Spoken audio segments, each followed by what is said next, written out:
오늘 우리가 함께 살펴볼 하나님의 말씀은 신약성경 로마서 13장 11절부터 14절까지의 말씀입니다. 로마서 13장 11절부터 14절까지입니다. 우리가 한 목소리로 함께 읽어 보겠습니다. 또한 너희가 이 시기를 알거니와 자다가 깰 때가 벌써 되었으니 이제 우리의 구원이 처음 믿을 때보다 가까웠음이라. 밤이 깊고 낮이 가까웠으니 그러므로 우리가 어두움의 일을 벗고 빛의 갑옷을 입자. 낮에와 같이 단정히 행하고 방탕하거나 술 취하지 말며 음란하거나 호색하지 말며 다투거나 시기하지 말고 오직 주 예수 그리스도로 옷 입고 정욕을 위하여 육신의 일을 도모하지 말라. 아멘. 우리 함께 고백합시다. 주님, 제가 여기에 있습니다. 옆 사람 축복합시다. 주님, 제 옆 사람도 여기 있습니다. 축복해 주세요. 우리 공동체의 고백입니다. 우리는 예수님의 사람입니다. 우리는 예수님 안에 있습니다. 우리의 삶에는 예수님의 흔적이 있습니다. 아멘. 우리는 굉장히 지금 빠르게 변화되는 삶을 시대를 살아가고 있죠. 우리의 시간들이 어쩌면 이렇게 일주일이 빨리 가는지 모르겠습니다. 근데 이렇게 빠르게 변화되는 삶의 그 배경에는 우리가 역사적으로 이렇게 현대화를 이루어가는 그 과정 속에 많은 것들 우리가 보고 또 누리고 또 경험하는 것들이 있는데, 이 빠르게 변화되는 그 많은 것들이 변화되는 과정에는 산업혁명이 우리 역사 가운데 있죠. 제1차 산업혁명이 1784년에 영국에서부터 이제 증기기관이나 또 기계화로 대표되는 그런 혁명이 일어나면서 1차 산업혁명이 일어납니다. 2차 산업혁명은 1870년대 전기를 이용한 대량 생산을 하면서 2차 산업혁명이 일어나죠. 3차 산업혁명은 1969년 인터넷이 이제 나타나면서 인터넷이 이끄는 컴퓨터 정보화 및 자동화 생산 시스템이 들어오면서 3차 산업혁명이 또 일어납니다. 그리고 요즘에 2016년도에 4차 산업혁명의 그런 시작점이 시작됩니다. 이 4차 산업혁명은 정보통신 기술로 인해서 여러 가지 그 기반으로 로봇이나 또 인공지능이나 또한 그런 것들이 이제 실제에서 가상으로 또 현실로 이렇게 적용되면서 4차 산업혁명이 이렇게 나타나기 시작합니다. 어떠한 통합된 사물들을 자동적으로 통제하기 시작하고 또 지능적으로 제어하는 그런 시스템들이 생겨나 있죠. 가상적인 물리 시스템이 도입되면서 여러 가지 우리의 삶의 전반적인 부분들이 변화를 맞이하고 있습니다. 우리 모두가 지금 현재 정보통신 기술을 바탕으로 해서 여러 가지 인공지능 또 생활 속에서 우리가 연결되는 인터넷 환경이나 또 SNS 또 자율주행 또 가상현실 드론 뭐 이런 여러 가지들, 또 가상화폐도 요즘에 나왔고요. 또 클라우드라는 그런 가상 공간의 저장 공간도 이렇게 생겨나죠. 그리고 빅데이터나 모바일 이런 것들이 굉장히 발달되어 있는 그런 시대에 우리가 살고 있습니다. 여러분 익숙하시죠? 이런 어떤 것들이 쉽게 접해지고 우리 사회 전반적인 것들을 이렇게 차지하고 있습니다. 젊은 세대인 여러분들 특히나 SNS에서 페이스북이나 또 인스타그램 같은 것들을 통해서 여러분들의 삶을 표현하기도 하고 또 누군가의 삶을 보기도 하죠. 또 다른 어떤 틱톡이나 또 다른 어떤 컴퓨터에서 우리가 누릴 수 있는 모바일 환경에서 다른 사람들의 삶과 그들의 또 즐거워하는 모습들을 보기도 합니다. 특히나 이런 부분들이 이제 코로나19가 되면서 코로나 사태가 터지면서 사람들이 이제 집에 머물러 있게 되고 이제 사람과 사람과의 만남이 없어지다 보니까 더 자연스럽게 이 4차 산업혁명의 그런 어떤 기반들이 사회 전반에 이렇게 자리 잡고 있는 것을 보게 됩니다. 이거 굉장히 대단한 전환점이라고 생각을 합니다. 이렇게 많은 생활의 패턴의 변화가 일어났음에도 불구하고 우리는 너무나 자연스럽게 이 시스템의 변화에 수긍하고 살아가고 있는 우리의 모습을 발견할 수 있습니다. 그러다 보니까 이제 코로나19로 인해 어떠한 변화도 일어났냐면 이 신앙생활에 모양의 변화도 일어나고 있습니다. 이 믿음의 생활도 굉장히 신앙생활이 스마트해지고 있죠. 그래서 스마트한 세상 속에서 우리가 누릴 수 있는 그 공간 안에서 예배 생활을 하게 되고 또 그런 것들을 접하고 있습니다. 많은 사람들이 이제 인터넷을 기반으로 영상 예배에 많이 참여하고 있고 이제 신앙생활이 눈으로 보는 그런 신앙생활이 되어 가고 있습니다. 그리고 헌금을 할 때에도 계좌 이체를 하는 것이 자연스럽게 되는 그런 시기가 되었죠. 이게 굉장히 격변하는 건데도 묘하게도 코로나 때문에 이게 너무나 자연스럽게 자리를 잡아가고 있습니다. 이런 어떤 스마트한 세상 속에서 인터넷을 기반으로 한 신앙생활이 지금은 초기 단계입니다. 그렇죠? 이전에 코로나가 터지기 전에는 이렇게 교회 나오지 않고 영상으로 보는 사람들을 가나안 성도라고 했죠. 가나안 성도를 거꾸로 하면 안 나가 성도. 그래서 이제 가나안 성도라고 이렇게 이야기를 하죠. 근데 가나안 성도라고 했는데 이제는 그 말 자체가 잘 사용되지 않습니다. 왜냐하면 그 전에는 가나안 성도라고 교회 나와야 된다라고 말했던 사람들이 이 코로나로 인해 다 가나안 성도가 되었기 때문이죠.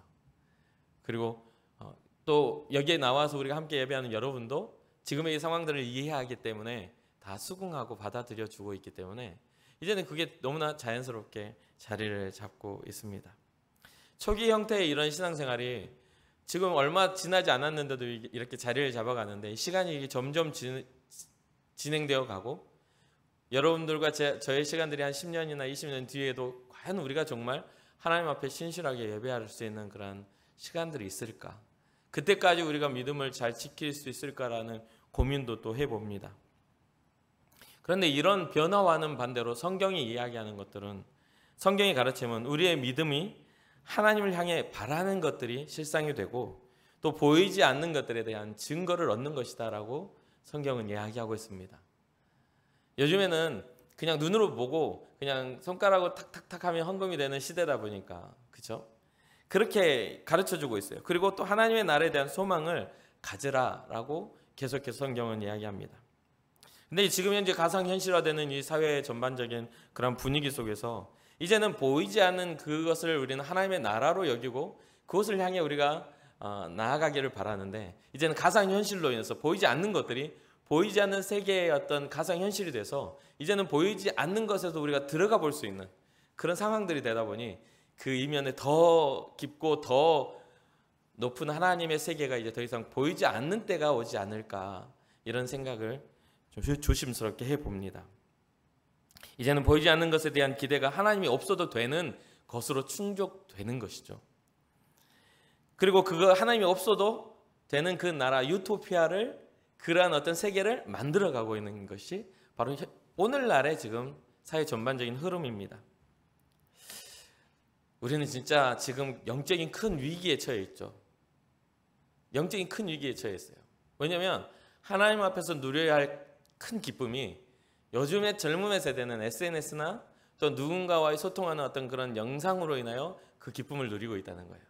보이지 않는 나랑 지금 대면하고 있지 않아도 영상으로 송출돼서 서로 얼굴 맞대고 그런 소통하는 그런 것들. 저희 아이들만 해도 틱톡을 몇 시간 동안 하는 것을 봐요.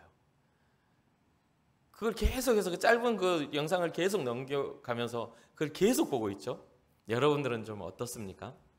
여러분들의 삶에는 여러분들이 투자하는 우리 이제 예전사가 기도합시다라고 하고 화요일과 목요일 9시에 기도하러 들어올 때 여러분들의 지금의 그때 여러분들의 모습은 어디에 있습니까? 여러분들의 자리는 어디에 있습니까? 제가 여러분과 항상 예배를 시작할 때에 고백하게 하는 거 있죠. 주님, 제가 여기에 있습니다. 주님, 제가 여기에 있습니다. 이 고백을 시켜요. 근데 그 고백을 시키게 된 그 배경이 뭔 줄 아십니까? 제가 분명히 여기에 왔을 때 그 설명을 했었어요. 제가 주님, 제가 여기에 있습니다라는 고백을 여러분들한테 시킨 이유가 있어요. 그게 뭐냐면 그게 바로 저의 고백이었어요. 이 교회로 오기 전에 제가 단임 목회를 하고 있었지 않았습니까? 굉장히 편안했고 굉장히 안정적인 그런 삶이었어요. 그런데 여러 가지 이유들로 이 자리에 오게 될 때 다시 부교육자의 삶으로 돌아올 때에 누군가의 어떤 시스템에 교회 안에 단임 목회자로서의 자유로움과 성도들과 소통 이외에 또 부교육자로서의 시스템에 뭔가 간섭을 받게 되는 그런 상황들이 저에게는 굉장히 부담이었어요. 부담이었지만 그러한 것들의 사명이 보였기 때문에, 하나님 앞에 살아가야 할 나의 길이 보였기 때문에 이곳에 올 때에 그 마음의 갈등, 괴로움, 그런 것들 앞에서 주님, 제가 여기에 있다고. 이사야의 고백 그 이후에 뭐라고 합니까? 나를 보내주세요 라는 그런 고백이 있지 않습니까? 그러한 것들이 여러분에게도 있기를 바라는 마음에 주님, 제가 여기에 있습니다를 계속 여러분들한테 시키는 겁니다. 그 고백을 한 후 2015년 9월에 제가 와서 2016년 6월, 7월, 8월 수련회가 끝난 후에 여러 청년들이 제게 와가지고 그런 고백을 했어요. 목사님, 이제서야 제가 주님 앞에 제가 여기 있다라고 고백할 수 있게 되었습니다. 주님 앞에서 내가 살아갈 수 있는 삶의 힘을 얻게 되었습니다. 이제는 나의 믿음의 갈등이, 믿음의 고민이 주님 앞에서 사라졌습니다라는 그런 고백을 받았습니다. 여러분들은 지금 어떻습니까?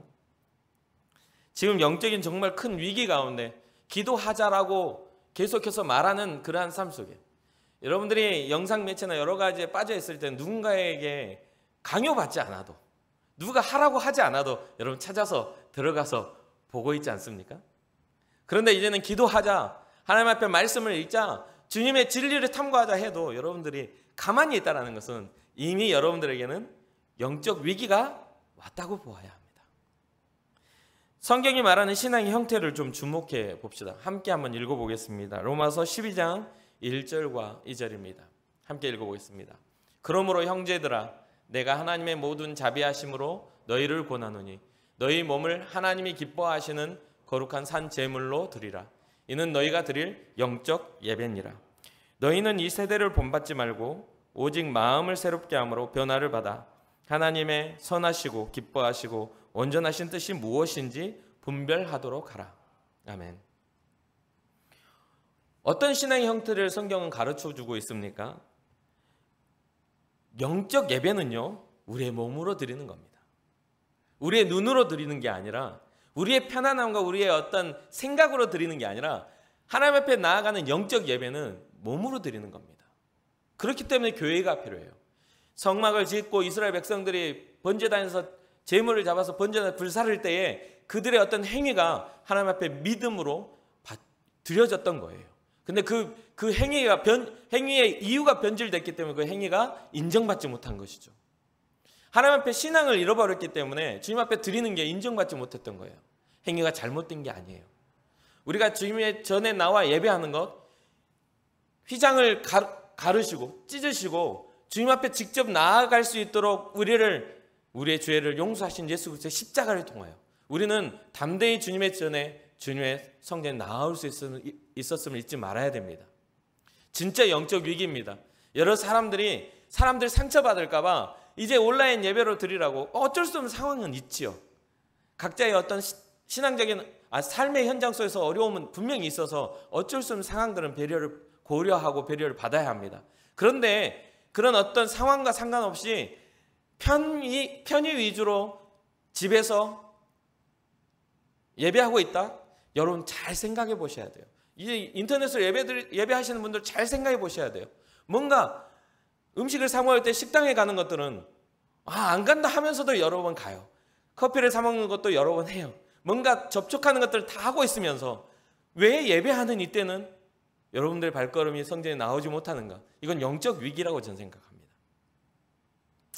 동의하지 않으시는 분도 있을 수 있지만 절대 성경은 우리에게 동의를 얻지 않습니다. 성경은 우리에게 동의를 요구하지 않아요. 성경은 선포하고 하나님의 말씀이 선포되고 우리로 하여금 따르라고 말씀하고 있어요. 그런데 오늘날 우리의 신앙의 모양은 어떻습니까? 이해돼야 하고 동의해야 하는 것처럼 생각을 합니다. 하나님의 심판이 임할 때 여러분들이 이해할 수 있을 것 같습니까? 하나님이 하나님의 기준과 하나님의 정의를 가지고 우리를 심판하신다 할 때 그때 뭐라고요? 슬피 울며 이를 간다고 했잖아요. 억울하다고, 내가 뭘 잘못했냐고 말할 수밖에 없다는 거예요. 그러면 또 어떤 사람은 뭐라고 할까요? 살려주세요, 한 번만 용서해 주세요. 그렇게 할 수밖에 없다는 거예요. 동의를 얻지 않습니다. 근데 동의를 얻어야 되는 것처럼 자꾸 말씀을 갖다 붙이지 마세요. 영적 예배는 우리의 몸으로 드리는 겁니다. 두 번째는 뭐라고 합니까? 세대를 본받지 말아라고 합니다. 오늘 언급한 처럼 이 세대는 하나님이 없는 세상을 만들어가는 겁니다. 예수님을 넘어뜨리기 위해 사탄이 제시했던 유혹에는 하나님이 없었습니다. 주의 말씀을 가지고 있었음에도, 주의 말씀을 가지고 예수님을 유혹하였어도 그 중심에는 하나님이 없었습니다. 결국 하나님의 자리에 사탄이 있기를 바랬기 때문에 그것을 가지고 예수님을 유혹하고 넘어지게 하려고 했습니다. 오늘날 하나님의 나라가 아닌 가상현실에 우리를 두려고 하죠. 어떤 때는 그런 이야기도 하대요.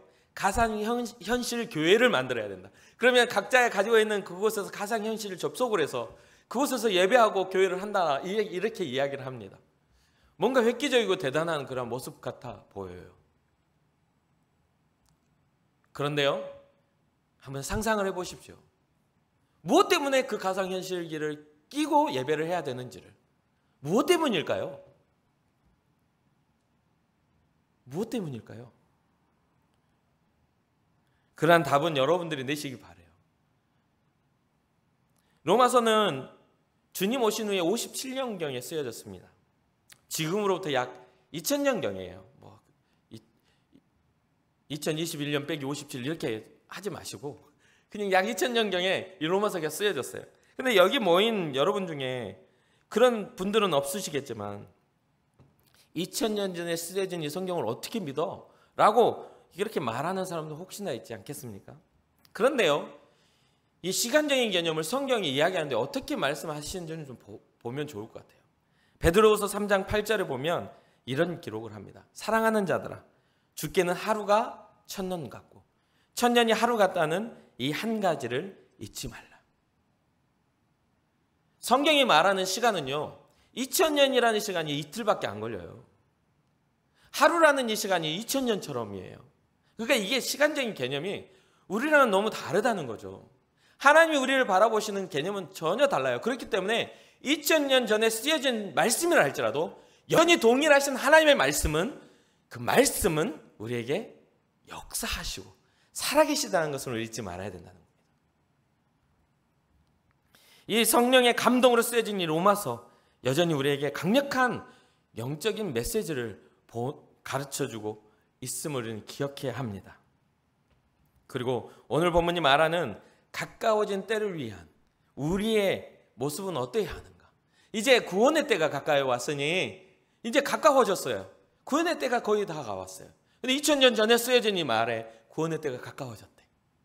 근데 지금 2000년이 지난 우리는요, 그때가 가까운 것처럼 느끼지 않아요. 2000년이나 안 온 그 주님이 지금 오신다고? 근데 어떤 사람들은 이제 말세 중에 말세라고 해서 막 설레발치는 사람도 있지만, 그런 사람들 말고 지금 우리의 무뎌진 이 모습 속에 우리는 한번 보자고요. 첫 번째 행동 지침으로 이 바울이 이야기를 하죠. 뭐라고? 로마서는 이야기합니다. 뭐라고요? 어떻게 하라? 때가 가까우니 깨어나라. 일어나라. 11절입니다. 또한 너희가 이 시기를 알거니와 자다가 깰 때가 벌써 되었으니 이제 우리의 구원이 처음 믿을 때보다 어떻게 됐다? 가까웠습니다. 이제 우리가 믿었던 그때보다 더 가까워지고 있어요. 그래서 종말을 두 가지로 저는 설명을 합니다. 하나는요, 주님이 오시겠다 말씀하신 재림의 종말입니다.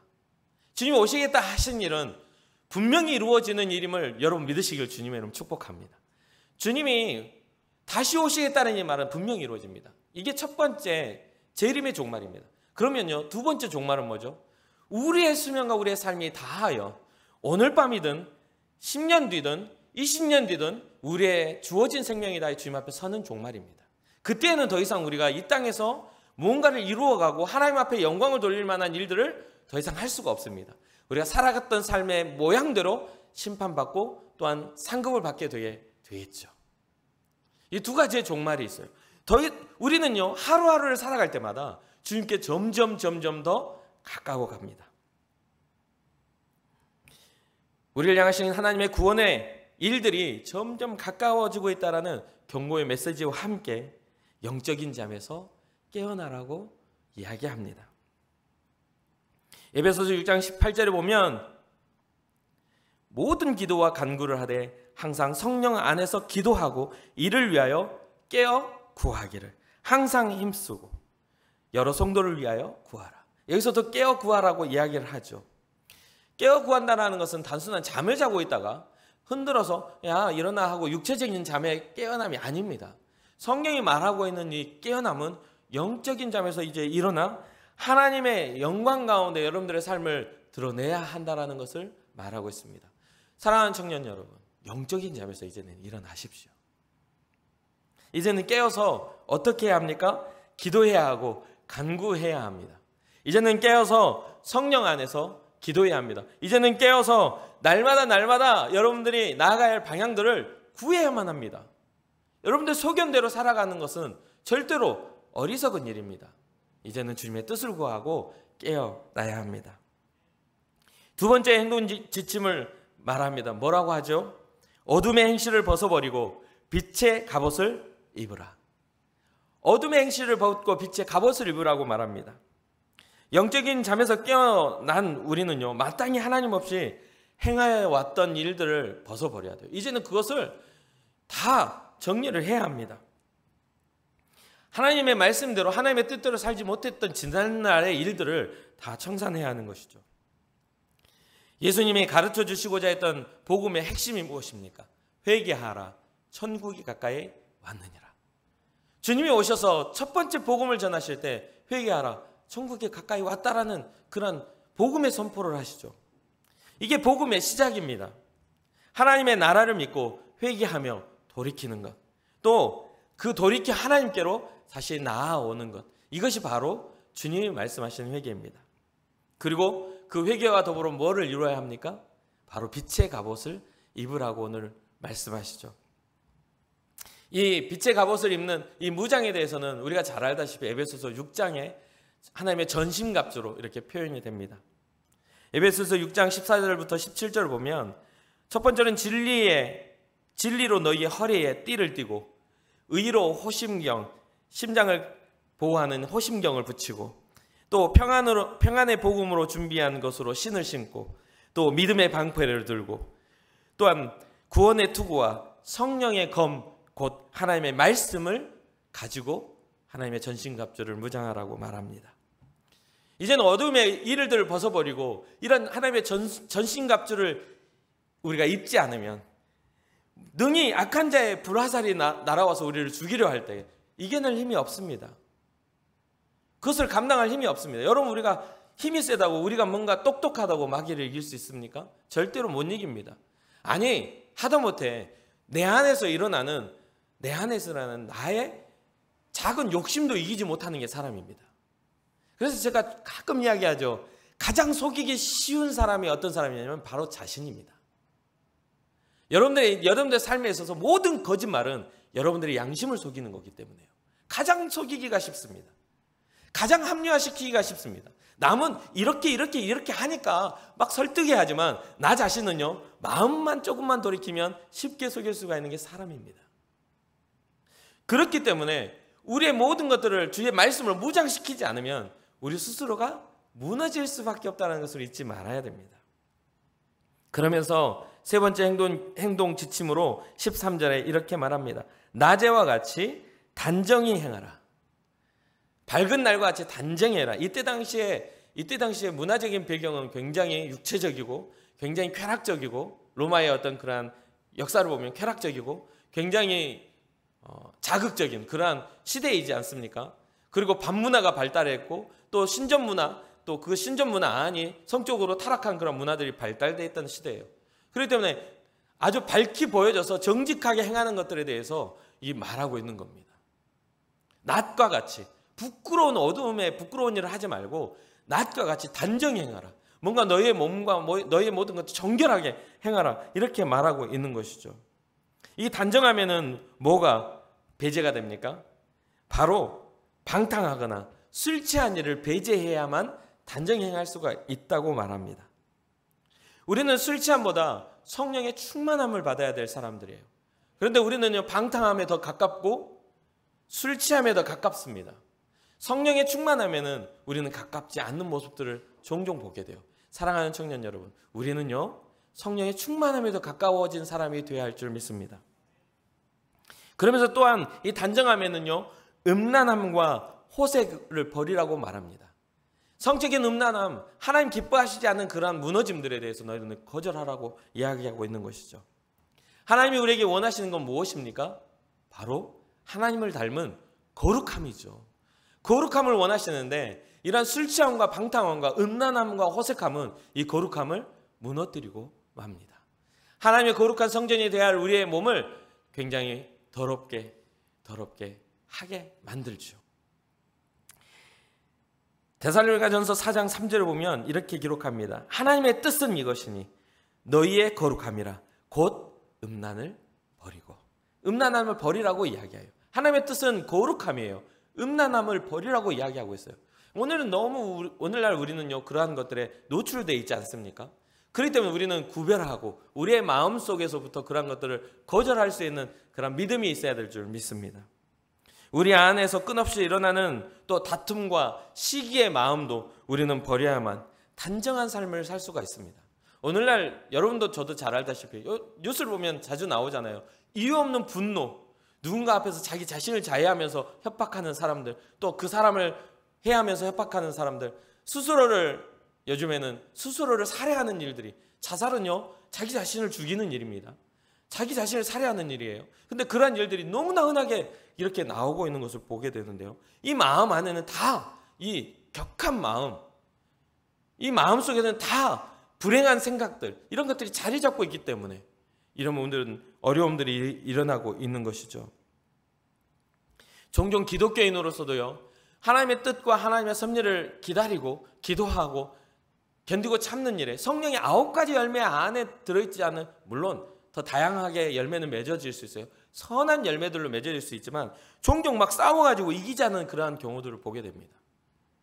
그러나 우리가 이해해야 할 것은요, 물리적이거나 사상적인 다툼은 피해야만 합니다. 예수님께 찾아와 세금을 내는 것들에 대한 시험을 했을 때 예수님이 했던 대답들을 한번 잘 보시기 바랍니다. 가이사의 것은 가이사에게, 하나님의 것은 하나님에게.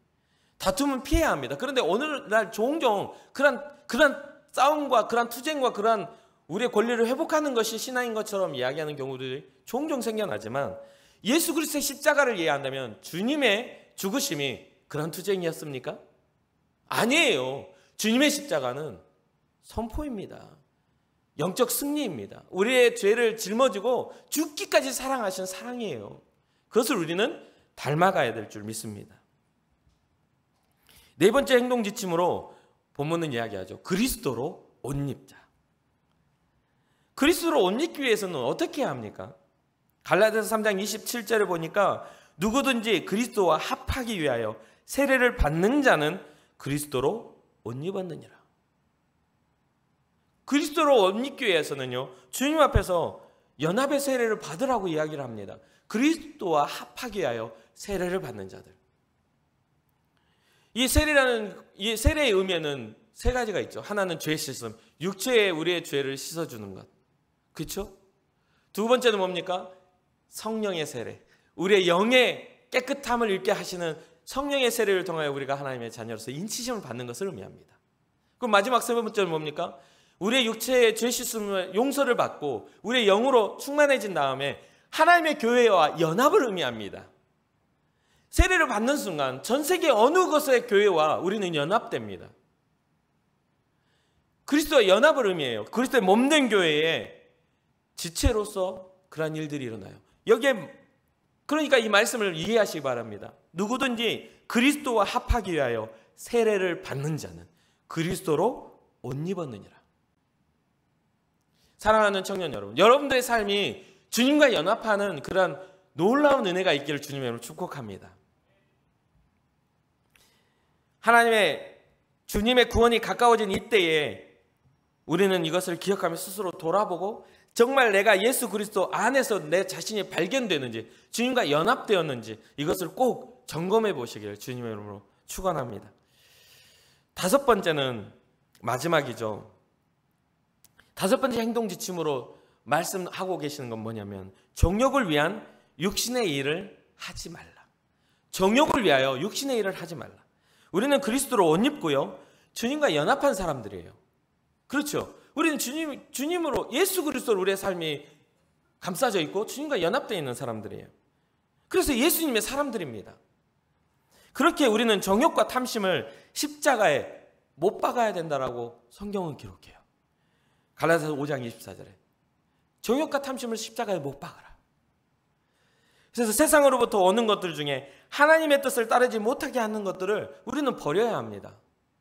여러분들, 여러 가지 여러분들이 더 유익하다 생각하는 것들이라 할지라도 세상으로부터 들어와서 나와 하나님의 관계를 깨뜨리는 것들이 있다면 과감하게 버리시기를 주님의 이름으로 축복합니다. 요한일서 2장 16절을 보니까 이는 세상에 있는 모든 것이 육신의 정욕과 안목의 정욕과 이생의 자랑이니 다 아버지께로부터 온 것이 아니오 세상으로부터 온 것이라. 뭐라고요? 육신의 정욕과 안목의 정욕과 이생의 자랑들. 내가 육체에 이루고자 하는 그런 정욕과 내가 눈으로 좋아 보이는 안목의 정욕과 내 삶에 있어서 누군가의 자랑하고자 하는 나의 성공의 그런 자랑들, 그런 것들은 하나님이 없으면 다 세상으로부터 오는 것이면 그것은 하나님으로부터 비롯된 게 아니라고 이야기하고 있는 것이죠. 사랑하는 청년 여러분, 주님 앞에서 오는 것들을 여러분 발견하시길 바랍니다. 하나님이 공급하시는 놀라운 은혜를 발견하시기를 주님 여러분 축복합니다. 우리가 살아가는 모든 것이 죄가 되고 잘못된 것이라고 말하지 않습니다. 성경은 절대 그렇게 이야기하고 있지 않습니다. 하나님으로부터 오지 않는 그 모든 것이 잘못됐다라고 이야기하는 거예요. 주님은 분명히 우리를 세상에 보내셨고 살라고 말씀하셨어요. 우리로 하여금 살아라 말씀하셨어요. 그럼 어떻게 살아야 합니까?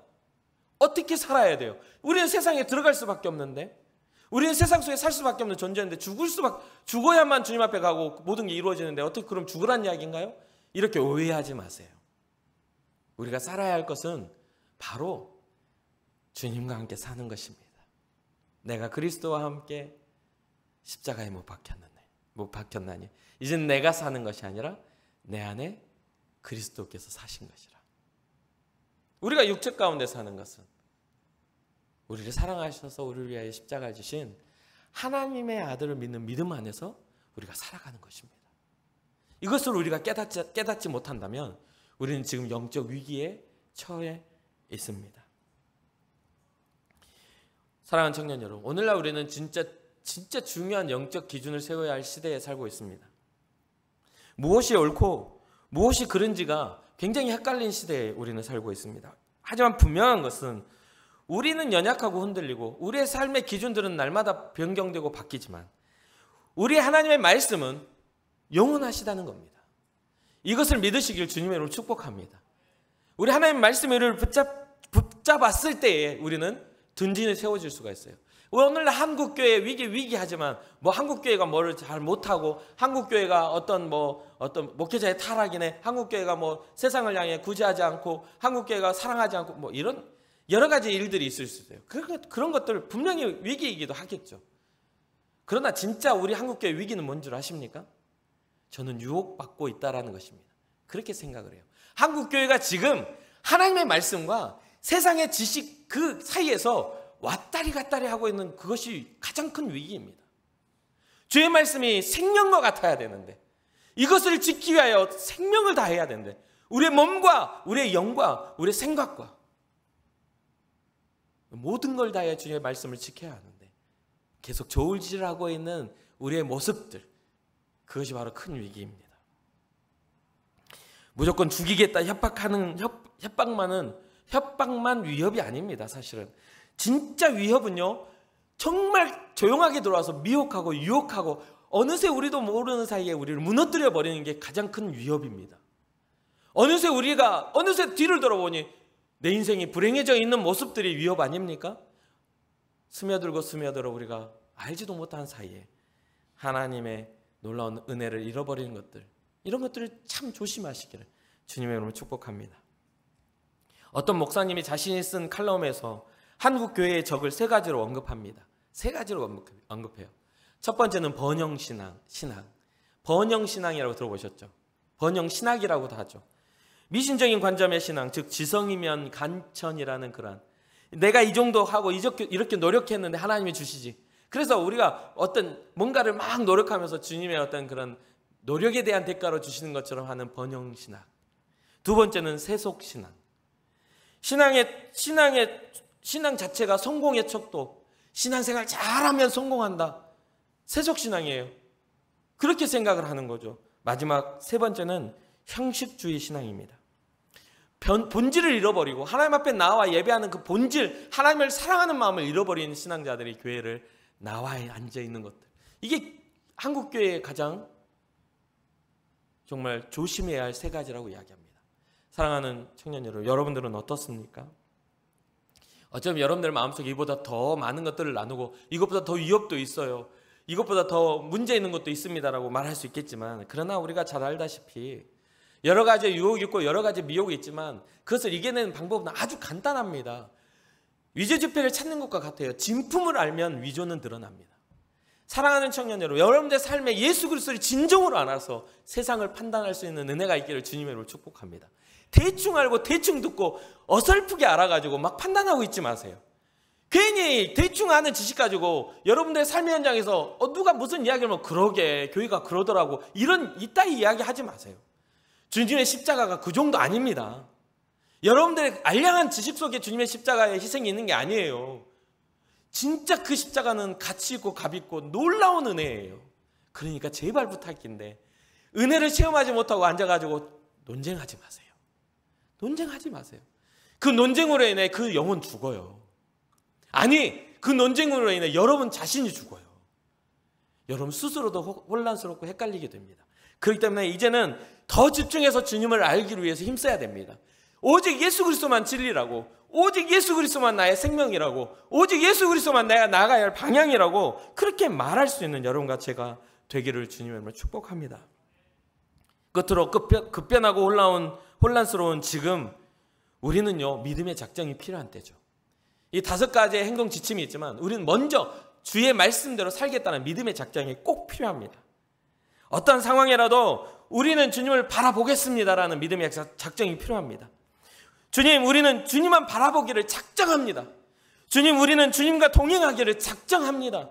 주님, 우리는 주의 뜻을 따라 살기를 작정합니다. 이런 믿음의 작정이 우리 가운데 있어야 될 줄 믿습니다.